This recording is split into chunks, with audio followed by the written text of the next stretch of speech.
Hello friends, আজকে আমার menu হচ্ছে ভেজিটেবল চাউমিন।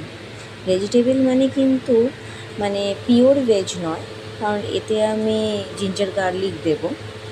প্রথমে একটা লোহার পাত্রে একটু সাদা তেল নিয়ে নেব। সাদা তেলটা যখন একটু গরম হয়ে যাবে, বিভিন্ন রকম কেটে রাখা ভেজিটেবলসগুলো আমি এর মধ্যে অ্যাড করে দেবো। ফার্স্টে আমি একটু ফুলকপি ভেজে নেবো, কারণ ফুলকপিটা ভাজতে অনেক টাইম লেগে যায়, কারণ ওটা একটু দরপচা থাকলে ভালো লাগে না। ফুলকপিটা যখন একটু ব্রাউন ব্রাউন হয়ে যাবে, আমি ওপরে একটু পেঁয়াজ দিয়ে দেবো। পেঁয়াজটা অবশ্য অপশনাল, পেঁয়াজটা কেউ দিলেও দিতে পারো আর না দিলেও না দিতে পারো, আমি দিয়েছি।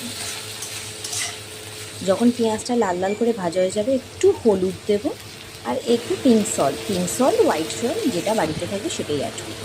এরপরে কেটে রাখা এক এক করে গাজর, পেঁয়াজ কলি, ক্যাপসিকাম, বিনস সমস্ত কিছুই আমি অ্যাড করে দেবো।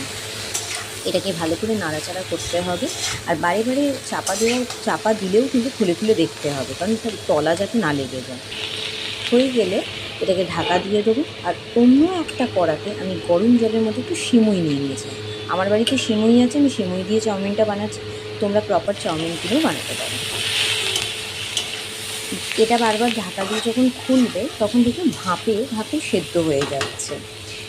হয়ে যাওয়ার পর এর মধ্যে আমি একটু বাঁধাকপি অ্যাড করবো। বাঁধাকপিটা প্রথমে অ্যাড করলে না সবজিগুলো ভাজা যায় না। তারপরে আমি একটু কাঁচা লঙ্কা অ্যাড করে দেবো। এবার বাঁধাকপি থেকে যে জলটা বেরোবে আরও একটু স্টিমে হয়ে যাবে। এবার দেখো পুরোপুরি মোটামুটি জলটা শুকিয়ে এসছে, আর দেখো তলাও ধরেনি, সুন্দরভাবে সমস্ত কিছুই ভালোভাবে বয়েলড হয়ে গেছে, ফ্রাই হয়ে গেছে, সব কিছু হয়ে গেছে। এইবার অন্য যে আমার একটু মাশরুম কেটে রাখা আমি এর মধ্যে অ্যাড করে দেবো, কারণ আমি মাশরুম দিয়েছি, তোমরা পনিরও দিতে পারো। মাশরুম দিলে একটু ভালো লাগে, আমি পার্সোনালি মাশরুমটা পছন্দ করি। এবার দেখো সমস্ত কিছুটা হয়ে গেছে ভালোভাবে, মাশরুম, ভেজিটেবলস, ফুলকপি। এবার আমি সিমুইটা ঝরিয়ে রেখেছিলাম, ওটা অ্যাড করে দিলাম। এবার নাড়াচাড়া এটা করতে থাকবো।